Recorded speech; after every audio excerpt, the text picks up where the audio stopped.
उत्तराखंड में शिक्षा के डिजिटल युग की शुरुआत। सीएम धामी ने वर्चुअल कक्षाओं का किया उद्घाटन। भर्ती घोटाले पर भी दी सफाई। देहरादून के नरूण खेड़ा स्थित राजीव गांधी नवोदय विद्यालय में उत्तराखंड के मुख्यमंत्री पुष्कर सिंह धामी ने एक महत्वपूर्ण पहल की शुरुआत की। समग्र शिक्षा अभियान के अंतर्गत राज्य के 840 सरकारी स्कूलों में हाइब्रिड मोड वर्चुअल क्लासरूम का उद्घाटन करते हुए उन्होंने कहा कि आज 840 नए वर्चुअल कक्षाएं शुरू हो गई हैं। इससे निश्चित रूप से हमारे बच्चे आधुनिक ज्ञान और शिक्षा से लैस होंगे। मुख्यमंत्री धामी ने इसे विशेष रूप से दूरस्थ और पहाड़ी इलाकों के बच्चों के लिए इस योजना को गेम चेंजर बताया है। उन्होंने शिक्षा विभाग की सराहना करते हुए कहा कि मैं बच्चों और शिक्षा विभाग को बधाई देता हूं कि वो घर बैठे इतनी उपयुक्त और गुणवत्ता शिक्षा प्रदान कर रहे हैं। इस मौके पर उन्होंने केंद्रीकृत स्मार्ट स्टूडियो का भी शुभारंभ किया, जिससे वर्चुअल शिक्षा का संचालन और निगरानी की जाएगी। यूके एसएससी घोटाले पर भी बोले सीएम। कार्यक्रम के बाद मीडिया से बात करते हुए मुख्यमंत्री ने यूके एसएससी स्थानक स्तरीय पेपर लीक मामले पर सरकार की स्थिति स्पष्ट की। उन्होंने कहा कि छात्रों की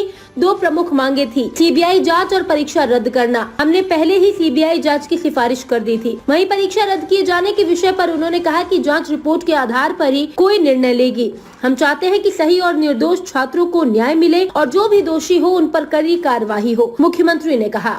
840 नए वर्चुअल क्लास स्टार्ट हो गए हैं।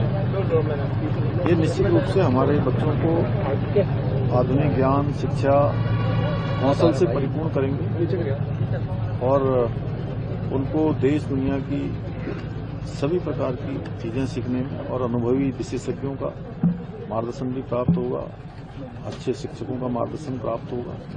दूर दराज के क्षेत्रों में उनको घर के आसपास घर बैठे ही ऐसी उच्च गुणवत्तापूर्ण शिक्षा मिलेगी।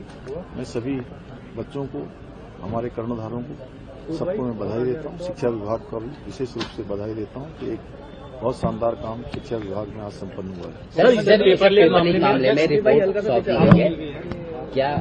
देखिए, हमने पहले ही कहा था कि जब हमारे सभी बच्चे उस समय उन्होंने अपनी बात रखी थी, उनकी दो मांगे थी। एक तो कि सीबीआई से जांच होनी चाहिए, परीक्षा निरस्त होनी चाहिए। हमने उसी समय कहा था कि हम उनकी पहली मांग जो सीबीआई वाली है, वो तत्काल सीबीआई को संस्तुति कर रहे हैं, लेकिन ये परीक्षा निरस्त करने का जो प्रकरण है, जांच रिपोर्ट आएगी तो उसके आधार पर कार्रवाई करेंगे। आज जांच रिपोर्ट मुझे प्राप्त हो गई है, मैंने आयोग को उसको भेज दिया है।